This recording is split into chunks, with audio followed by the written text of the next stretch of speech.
Hey guys, welcome back to another amazing video. Today I'm going to be showing you how you can redeem gift cards on PayPal.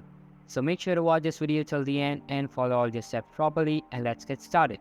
To redeem a gift card on PayPal, you just have to start by logging in with your PayPal account, and once you are logged in, navigate to the wallet or money section, look for the option pay and get paid, and select the feature link a card to your account. In the field, enter the code from the gift card, taking care to input it accurately and avoiding any mistakes, and additionally provide the card's expiration date, security code, and billing address associated with the card. Take the necessary precautions to ensure that all of the information is entered correctly and without errors.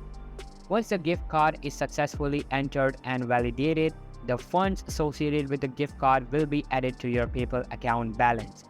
Lastly, remember to review the terms and conditions of the gift card or voucher to ensure it is eligible for PayPal redemption and adhere to any expiration dates or usage limitations specified on the card.